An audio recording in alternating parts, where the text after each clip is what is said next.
Tahukah anda?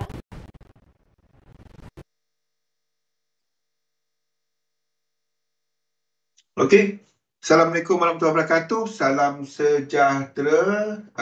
Ada masalah teknikal sikit. Tak tahu ada ni. Boleh dengar tak saya punya audio? Galih, Vince, XAU, US dollar. Letak nama simple sikit. Kita nak panggil pun tak adalah panggil instrumen. Okey. Jadi apa yang kita jangka dalam pasaran, kita nampak bahawa struktur ini nampaknya berakhir dengan 5. Jadi sekiranya dia berakhir dan kita memulakan lonjakan ke atas, itu adalah negatif kepada US dollar. The thing is, sesetengah instrumen ada yang menunjukkan contoh dia seperti US 30 di sini. Ini lonjakan ini mencecah 38.2 dalam 3 lekuk. Ada yang tak sampai. Ya, jadi kalau kita jangka B ataupun lekuk 2, kalau kita jangka B atau lekuk 2, dia hendaklah mencecah 38.2. Okey, so apa yang kita nampak adalah sekiranya kita lengkap seperti yang kita katakan di sini lengkap dan kita memulakan pergerakan 3 lekuk ke atas, then kita akan ada US dollar yang buat double correction. Tetapi sekiranya dia cuma buat macam ni dan jatuh ke bawah balik, kita akan extendkan indeks. Faham tak? Ini jadi 1, 2, 3, 4 dan 5. Itu extension. Jadi ini adalah kalau ini berlaku dan US dollar cuma akan buat benda ni. Dia cuma sampai sini je. Ini adalah 3. Ini adalah 4 di sini. Ini adalah 3. Ini 1, 2 dan 3, 4, 5 ke atas. Tu dia. Okey. Apa yang kita trade, apa yang ada set up. Mana satu tak kisah. Dalam dua-dua keadaan, kita jangkakan apabila US 500 ni, dia cecah di sini, 100%, at least dia buat 3 lekuk. Ya? Either dia buat terus ke bawah ataupun dia buat 3 lekuk lagi ke atas. Ya, yang penting 3 lekuk ini ada. Itu higher probability dia lah. Jadi kita akan trade 100% di sini. Dah kena ulang tu kita rangkum, bukan ulang. Inilah ulangan. Faham? Inilah ulangan cerita yang tadi, yang awal tadi. Jadi setup dia yang ada US 30. Okey, jadi kita nak masuk topik kita iaitu kepada sangkut-sangkut. Okey Jawahir, kita kena off air sekejap sebab sangkut-sangkut dekat host. Sekejap saya datang balik lepas ni. Assalamualaikum warahmatullahi wabarakatuh.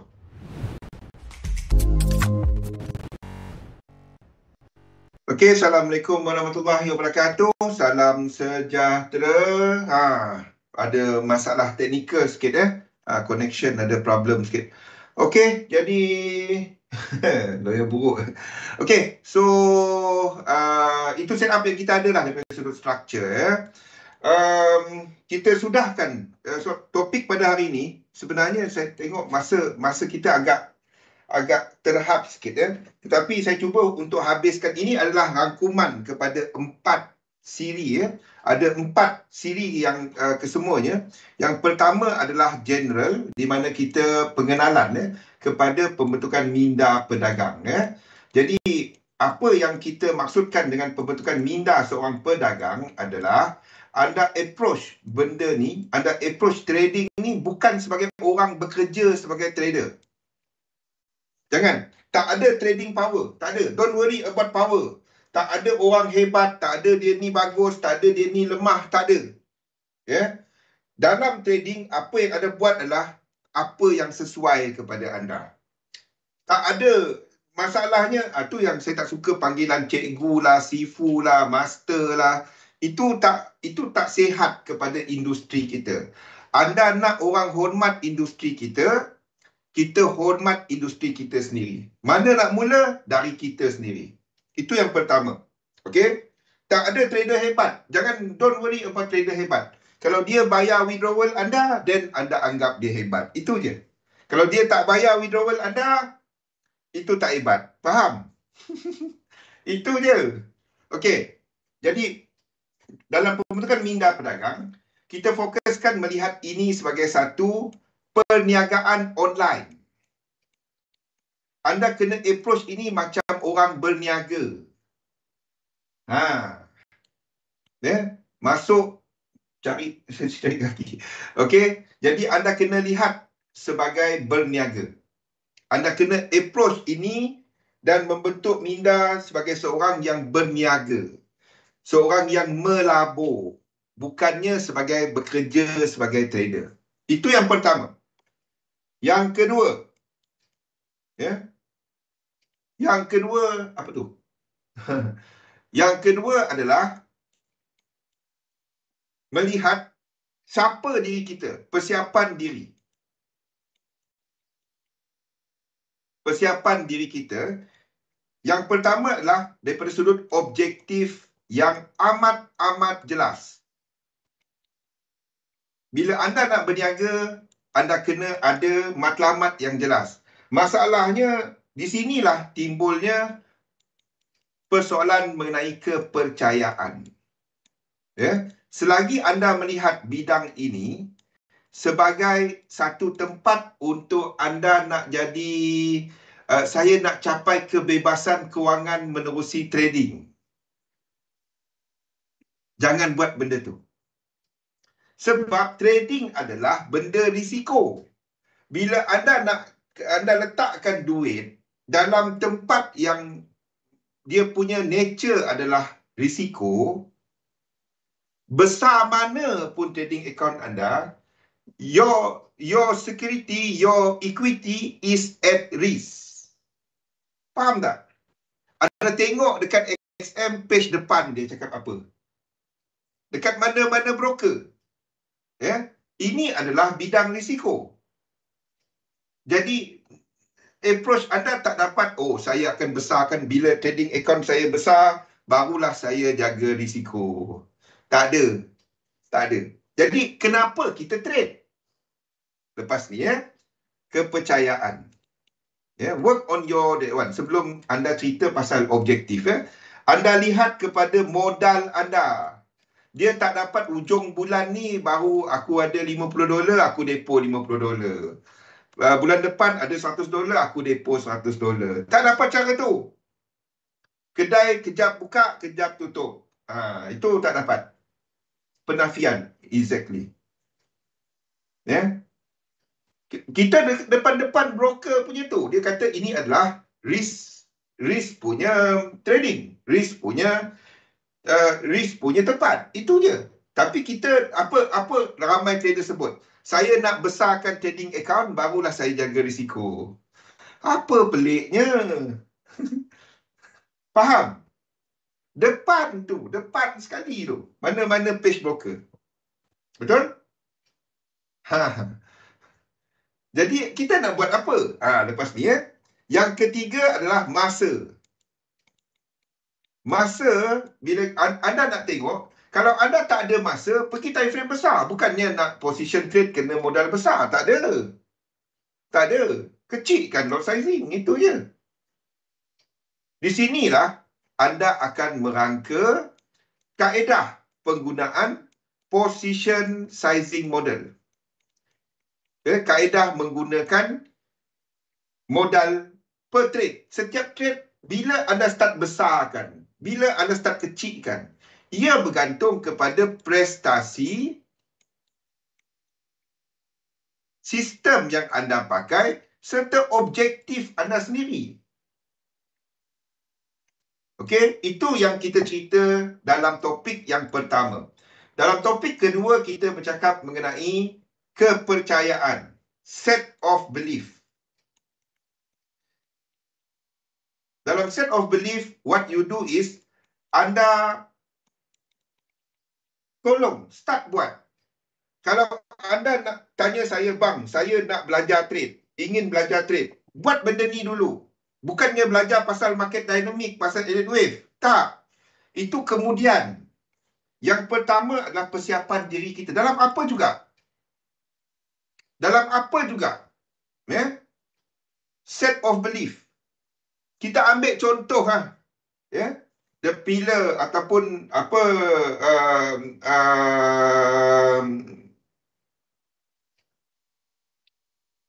rukun apa bila kita kata yang pertama mengucap 2 kalimah syahadat, kepercayaan. Itu yang pertama, betul kan?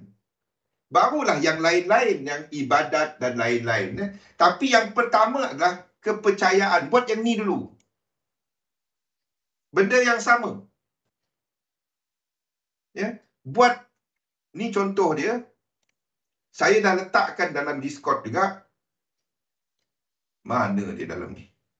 Dia dalam yang sebelum ni. Apa yang anda buat adalah listkan 20 ke 30, 20 ke 30 kepercayaan anda kepada trading. Saya percaya trading boleh datangkan duit. Apa yang anda dapat? Dah dapat kata duit. Ni dulu. Buat 20 ke 30. Saya percaya saya seorang short term. Apa yang anda dapat? Saya masuk cepat, keluar cepat. Betul tak? Ada tak anda pergi hold lama-lama? Kalau ada, anda kena buang yang tu. Tak kena. Saya percaya trading adalah swing trading adalah yang terbaik. Ada tak anda close cepat-cepat? Itu bukan swing. Ini bukan, ini anda letak ke? Tak ada benda betul, tak ada benda salah kat situ. Sama kali. Ya? Tulis dia. Buat dia at least 3 bulan. Bulan pertama buat setiap minggu. Saya buat setiap minggu. Saya buat sejak 2011 setiap minggu sampai sekarang. Guna phone yang notes tu, tuliskan. Ya, contoh-contoh dia dalam nota-nota yang lepas. Tuliskan. Bulan kedua 2 minggu sekali. Bulan ketiga buat sekali sebulan. Kalau boleh buat dia setiap bulan sekali, paling kurang pun. Dah lepas ni. Lepas tu anda tengok balik semua ni, bahagikan kepada kepercayaan berguna dan kepercayaan yang menghadkan anda. Contoh-contoh ada dalam nota yang sebelum ni. Nota 2 tu. Okey, nombor 3 sebelum ni. Kita dah bercakap dari portfolio. Kita lihat trading ni, sebab it's basically adalah satu risk. Apa yang saya buat adalah something kita panggil sebagai hybrid. Hybrid punya portfolio. Di mana kita beratkan kepada aset tetap dan kepada dagangan yang berubah. Trading adalah kat sini. Anda buat bajet tahunan anda. Anda buat bajet tahunan anda. Tuliskan untuk setahun. Okey? Dan berapa perbelanjaan anda. Di sinilah anda boleh tahu angka kebebasan kewangan anda sekarang. Buat chart anda. Buatlah chart anda tu. Chart kita ni basically apa yang anda buat adalah ini adalah anda punya resistance line. Perbelanjaan tahunan anda. Okey? Sini passive income yang anda dah ada. ASB dividend. Kalau anda ada trading account, ASB tak ada. Kalau anda Bumi Putra dekat Malaysia, something tak kena dengan cara anda approach duit. Jangan cerita pasal trading nak buat duit. Tak. Kalau jadi duit pun dia lebur macam tu je. Something tak kena kalau anda tak ada lagi ASB tapi ada trading account. Something tak kena. Okey, tempat yang selamat tak letak, tempat yang risiko anda letak. Memanglah boleh buat duit, kadang-kadang leverage naik tinggi-tinggi lebur boleh. Cerita biasa. Faham? So, apa yang anda buat adalah Anda buat chart anda sendiri. Ketahui kedudukan kewangan anda. Dari situ anda rancangkan ya penggunaan kaedah portfolio, hybrid portfolio. Galih, start buat benda ni Galih. Sunbi, I know you are trying to do it. Buat benda ni.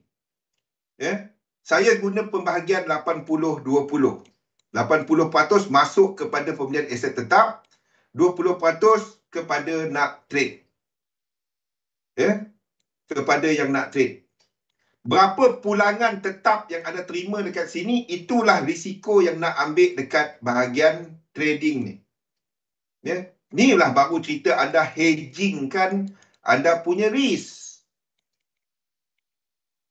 Anda tetap rugi kat sini. Anda rugi kepada inflasi kalau anda pergi hit kosong. Maksudnya kalau anda katalah anda dah stop trading sebab jumlah yang anda katakan katalah ASB anda bagi 500 setahun. Itulah risk yang anda nak ambil kat sini. Start buat kali, jangan tak buat. Itulah. Simple dia. Anda nampak orang tu tak dapat nak simpan duit, tak dapat nak disiplin dengan duit, tapi dia cuba trade. Terutamanya dia trade duit. Itu mengarut. Simple dia. Itu simple. Orang tu takkan dapat trade. Power ke tak power ke, dia takkan dapat trade. Simple dia. Trading ni bukan untuk semua orang. Biarpun apa orang cakap, semua orang boleh trade. Tak semua orang. Kalau macam tu, itu cerita marketing. Saya bukan orang marketing. Saya direct je. Trading bukan untuk semua orang. Senang. Dia senang. Kalau anda bersedia. Kalau tak bersedia, apa pun susah. Sama. Kepercayaan tak betul, semayang pun susah nak khusyuk. Nak semayang pun susah. Benda sama. Okay. Now, dah ada benda ni semua, kita move kepada yang last. Ya? So, semua ni dah ada. Kita dah cerita berkali-kali benda ni. Then,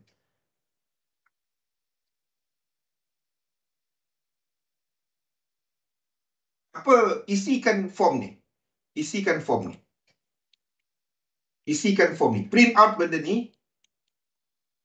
Semua nota ni ada dekat Discord. Berapa jumlah yang anda dah ada, berapa yang anda dah ada pulangan sekarang. Ini yang untuk trading. Berapa jumlah yang anda peruntukkan. Apa jenis portfolio anda? Adakah anda menggunakan nominal? Kita dah cerita semalam. Nominal punya kaedah Vince. Mana Vince pergi? Ya, yang cerita 1 tahun, 3 tahun, 5 tahun. Kalau belum ada jumlah dan anda tahu, anda buat bajet anda dan anda tak perlu pun letak jumlah besar dekat trading account. Jumlah yang nak risiko sahaja. Duit jangan mati. Duit sentiasa bekerja untuk anda. Nak letak kat mana sentiasa bekerja? Letak ASB. Daripada duit tu simpan dalam saving, letak berapa persen dia. Letak dalam ASB. Letak dalam tempat yang mendatangkan mendatangkan faedah kepada anda. Pulangan kepada duit anda. Duit tu jangan mati. Itu je. Saving account jangan besar. Tengok cash. Wah, 60,000 dekat di. Duit tu duit yang tengah hilang value banding dengan inflasi. Itu je. Kebanyakan sekarang ni, even yang macam SB, dia ambil simple. Senang je nak ambil dia. Kan? Bawa my card dia. Okay.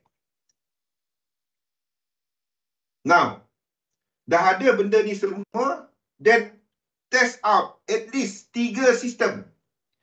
3 teknik. Paling kurang pun. 3 teknik. Swing ke, apa ke. Nak mana yang sesuai kepada anda, tengok masa anda. Kalau anda tak ada masa, pergi kepada swing ataupun position trade. Masa tu maksudnya apa? 2 jam ataupun lebih satu hari, anda dapat duduk dan analisa market 2 jam ataupun lebih. Berturut-turut. Dan anda boleh buat intraday, scalping ataupun news. Kalau anda tak ada masa, terutamanya bagi mereka yang bekerja. Tak dapat nak concentrate Dekat rumah pun ada buat kerja, ada anak, ada bini, ada kawan-kawan. Nak trade, nak pergi intraday, jangan. Saya direct je bagi tahu. Bukannya tak ada masa, saya scalp sekejap je. Tak jadi benda tu. Saya nampak ada yang even dekat TikTok kan, saya nampak. Oh, saya sekejap je sebab anda semua temankan saya dah jam 3 pagi ni malam tadi. Dah 3 pagi, saya masih tengok chart dan hold. Apa kepeliknya? Aduh, sakit tengok. Maksudnya trading anda sedang dipengaruhi oleh orang lain. Trading anda sepatutnya dipengaruhi oleh sistem anda. Itu je. Betul, Sumi. Dia bukannya pasal duit kecil, duit tetap duit. Duit kecil bagi setengah orang adalah duit besar kepada orang lain. Okay? Now, test out at least 3 sistem. Jangan percaya orang punya testimoni. Zul punya testimoni. Sunbi punya testimoni. Jangan. Anda buat sistem anda sendiri, anda test sendiri. Ya? Yeah? Dan test, dapatkan ekspektasi kepada sistem tu. Maksudnya kalau setakat anda tak dapat jawab satu trade, dapat berapa untuk, katalah letak $10. Kalau entry tu kena stop loss, hilang $10. Berapa purata pulangan dia?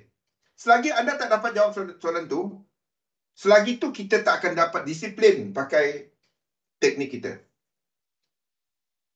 Ya? Selagi tu anda tak dapat terima stop loss. Stop loss main lari-lari. Simple je. Ya, dapatkan ekspektasi. Jangan ambil orang punya performance. Lihat anda punya performance. Sebabnya, satu sistem tu, time kita trade dia mungkin tak sama. Yes, yang tadi tu lebih mustahak daripada trading sebenarnya kali. Kalau anda decide nak berhenti trade, yang tadi tu tolong buat dia. Okey? Mungkin masa untuk, jadi anda nak dapatkan berapakah tradable setup kepada sistem yang anda pakai. Mungkin anda monitor kumpulan instrumen yang lain berbanding dengan orang lain. Sebab tu biarpun teknik yang sama, prestasi dia kadang-kadang berbeza. Berapakah pelatusan kemenangan kepada satu sistem? Masalahnya ramai retail trader dia cari 85% ke atas tau. Kalau anda nak tahu, dekat institution, tak, 85% ni marvelous. Gila hebat punya. Yang lazim adalah di antara 50 ke 65%. Even 45% ada yang berjaya. Sebab dia bukannya kepada percentage. Bila anda tahu percentage winning, kenapa kita nak tahu benda ni? Sebab lagi lower percentage, ni formula dia, 85%.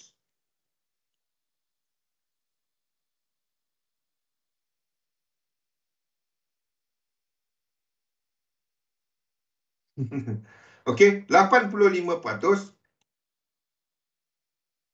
1-3. 65 ke 85%. Risk reward.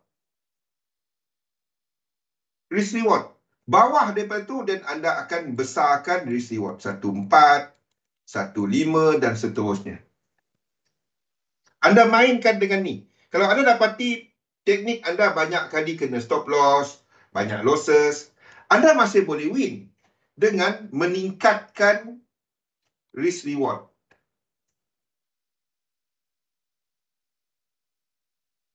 Betul. Ramai kita tapi ramai retail trader dia tu trader bank. Dia tu trader hedge fund. Oh, dia kata yang tu hebat. Kan, institution trader tengok retail trader tarik FIBO pun dia takut dah. Tarik dari atas, dari mana-mana lah dia boleh tarik pusing-pusing. Dia pun tengok tak pernah tengok benda ni. Okey?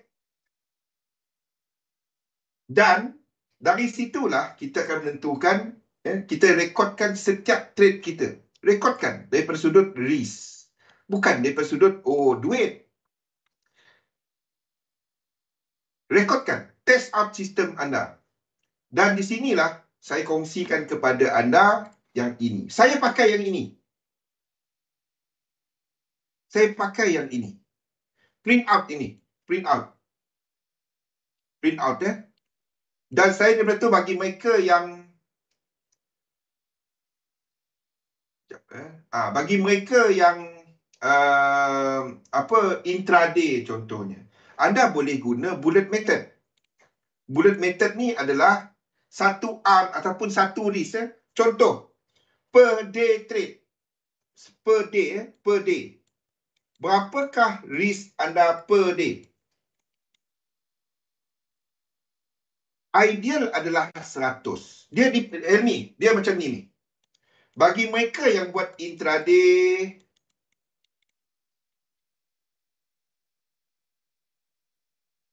bagi mereka yang buat news, trade, bagi mereka yang buat scalping, apa yang dimaksudkan dengan 100, bukannya 100 position tau.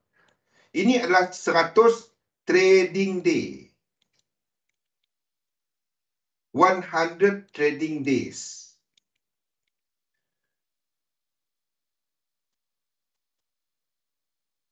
Itulah masalahnya. Ini adalah masalah bila tak ada set up, kita cuba cari set up. Ini adalah masalahnya kalau anda cuma trade satu atau dua instrumen, Helmi. Contohnya saya trade gold sahaja, saya trade Dow sahaja. Itu masalah. Sebab tak tiap-tiap hari ada set up. Dan anda mungkin time frame pun tak sesuai. Anda lihat kepada 1 hour. Kalau intraday anda mungkin pergi lebih kecil, M5, M15. Then itu mungkin kalau anda ada masa.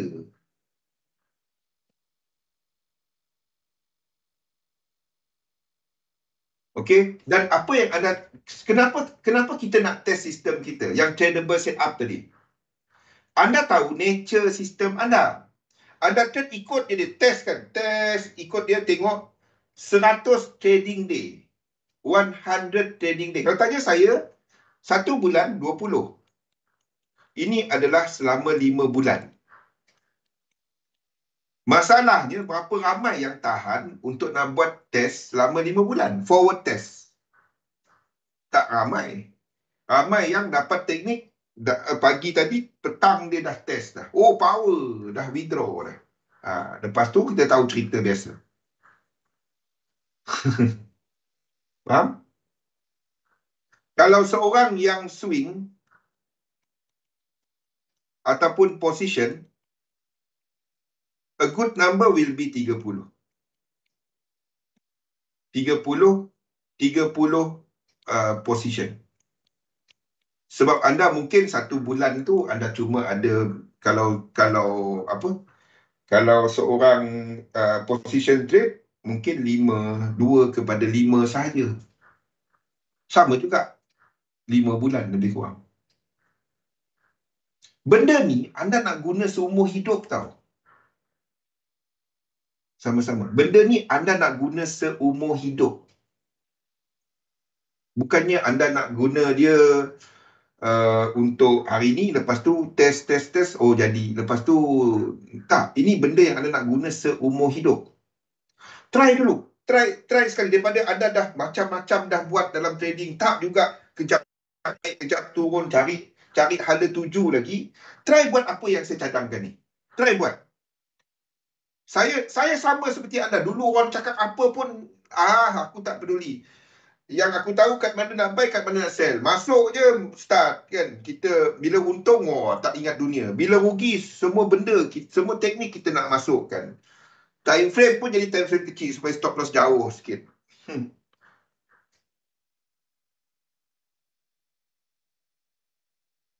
Tak semua orang boleh buat juga sundi. Ada orang tak dapat nak tengok banyak chart. Tapi apa saya sediakan kepada anda adalah chart pack tu ada. Kan? Anda tak ada masa pergi tengok time frame besar. Itu je. as simple as that. Okay, jadi kaedah bulat ni, try buat. Kalau anda cari rentak lagi, ni benda yang seumur hidup anda nak pakai.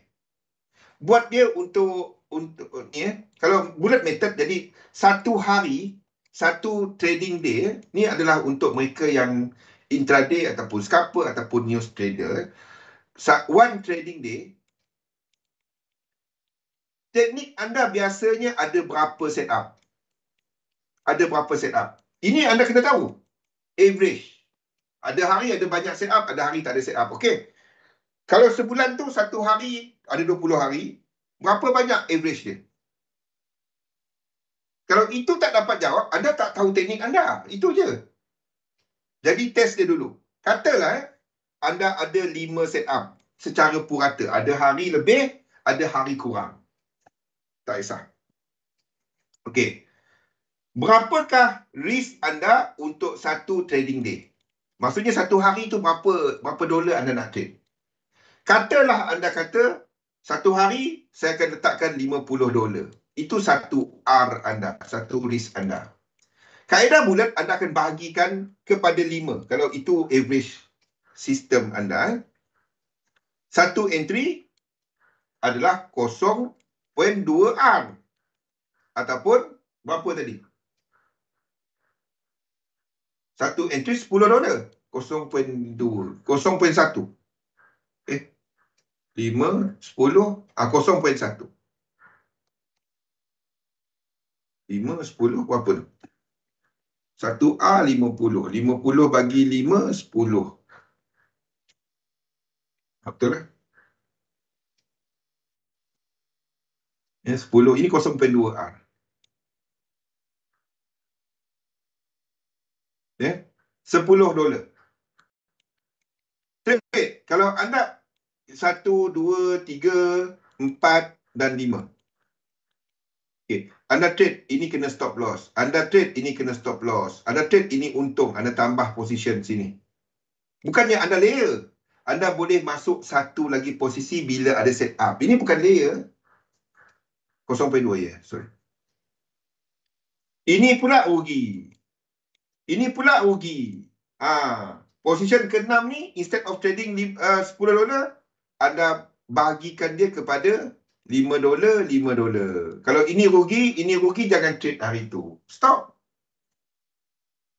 Anda cuma boleh tambah posisi bila anda ada untung. Itu je.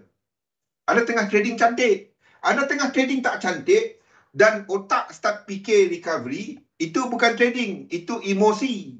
Nak fikir kalau tadi dah loss 10 dolar. Anda akan trade bukan sebab ada setup.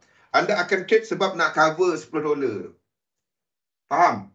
Itu cerita mengarut lagi. Uish, tinggal 8 minit. Faham? Ini kaedah bulat. Piramid. Piramid adalah apa yang saya buat dalam sistem saya. Di mana bila saya ada satu trade plan,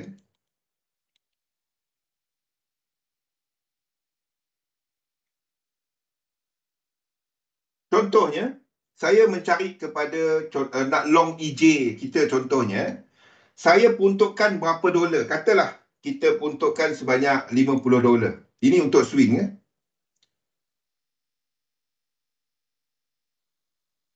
Indeks berbeza dengan current. Kalau trade size contractnya, dia masalahnya ramai yang letak semua trade 0.1, semua trade satu lot, semua 0.01. Mana sama? Kan? Contract size tak sama, peak value tak sama. Mana dapat? Kira kan ada calculator tu. Dalam Discord ada si Kimi kongsikan. Siapa kongsikan hari tu? Ada. Saya tak dapat sebut kat sini. Kat XM ada calculator dia juga. Tapi susah sikit nak pakai. Dalam Discord tu ni, pergi tengok dekat Discord. Ada website dia. Kalau anda trade index. Kat mana entry price, kat mana stop loss, berapa dolar yang anda nak risikokan, dan dia akan calculate untuk anda. Boleh dulu ni? Panggil Zul dia, tak payah tuan-tuan. Panggil Zul dia. Adik Zul lagi bagus. Okey, contoh. Ini EJ. Okey, saya trade $50 dulu. Position pertama. Ingat, kita lekuk ketiga, price naik. Apa kita buat kali? Kristianto terus tulis. 50%, kita akan exit separuh. Ayap.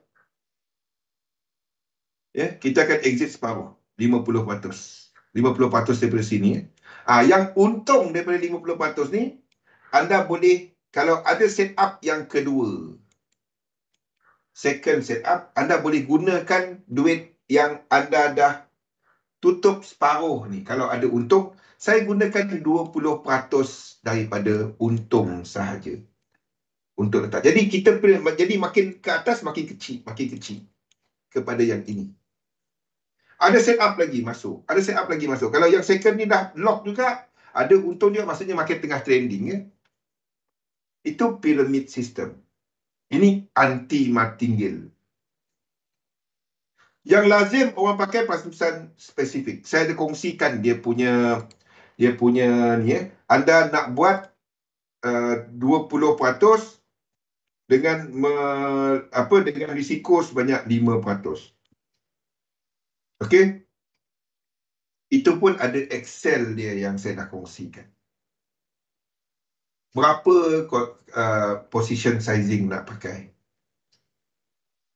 Okey, masalah-masalah dalam trading, isu biasa dalam dagangan, tuliskan benda ni. Antara masalah lazim di kalangan trader adalah dia mencari perfection. Dia tak nak rugi langsung. Tak nak rugi, jangan trade. Jangan trade. Tuliskan ya. Kena stop loss. Oh, salah. Tak ada salah.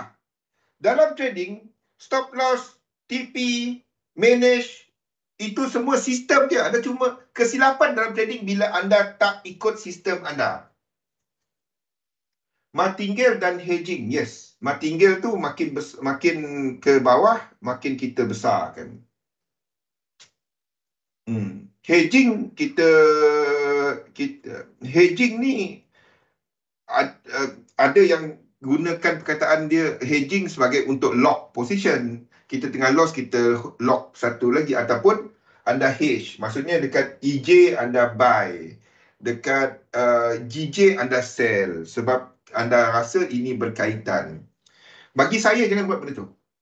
Maksudnya anda akan tetap tengok yang merah. Anda tak akan tengok yang biru, anda tengok yang merah.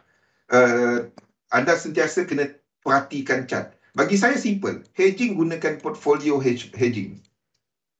Portfolio hedging tadi adalah kepada aset tetap dan kepada aset berubah. Berapa pulangan aset tetap, itu adalah kita punya risk dekat aset berubah. Faham ni? ASB anda, koperasi anda, duit apa-apa yang anda dapat setahun, tak payah kerja pun duit tu tetap ada, anda dapat 1,000. Okay? Itulah saiz yang anda nak risikokan dekat sini. Jangan lebih besar daripada itu. Kecil tak apa. Ya, lihat daripada sudut portfolio. Bukan daripada sudut 20% sahaja aku nak pakai equity anda. Equity. Itu mengarut. Hedging otai. Okay, so buatkan muhasabah diri. Buatkan. Apa masalah biasa dalam trading? Apa cara selesaikan dia? Apa keputusan yang anda nak daripada benda tu? Tuliskan apa masalah anda. Ni contoh-contoh dia lah. Apa penyelesaian anda untuk nak selesaikan masalah tu? Masalah kita semua sama je. Disiplin, size position tak kena, disiplin lah. Entry main tekan je, keluar, ni masalah biasa. Tuliskan apa yang anda, how you work to solve problem tu. Bagi mereka yang trade kat rumah, memang anda berada kat rumah saja, cadangan saya, kita ada 1 minit lagi, buat satu office area kat rumah anda. Jangan trade merata kat dapur, kau trade kat tandas, kau trade atas katil, kau trade dekat mana-mana, meja makan semua. Jangan. Anda buat satu space kat rumah, Ya. Tak kisahlah meja makan waktu tertentu. Waktu tu anda analisa market. Waktu tu memang otak kita nak concentrate untuk analisa dan memerhatikan dagangan kita. Tulis benda ni semua. Okey, saya ada test Facebook lepas ni. Kita kena sudahkan sesi kita. Ingat dalam trading, jangan cuba nak betul. Tak. Anda tak akan betul sentiasa. Dan betul pun tak bererti menjana pendapatan. Kadang-kadang dah dapat dah withdraw pun duit tu tak ke mana perginya. Rancangkan kalau withdraw macam mana, ke mana dia pergi. Rancangkan everything daripada anda start sehinggalah ke withdrawal ke mana. Kalau jadi duit tu ke mana nak dibawa dan apa tujuan dia. Apa tujuan portfolio anda. Okey, buat benda ni. Dia bukannya pasal power trade. Tak ada langsung. Okey? Jadi insyaAllah bersama lagi pada sebelah malam nanti dalam bicara personality. Satu personality yang menarik iaitu kepada Paul Volcker. Malam ni kita cerita dia. Lampu dalam sistem, dagangan sistem anda. InsyaAllah jumpa lagi pada sebelah malam nanti. Assalamualaikum warahmatullahi wabarakatuh. Jumpa.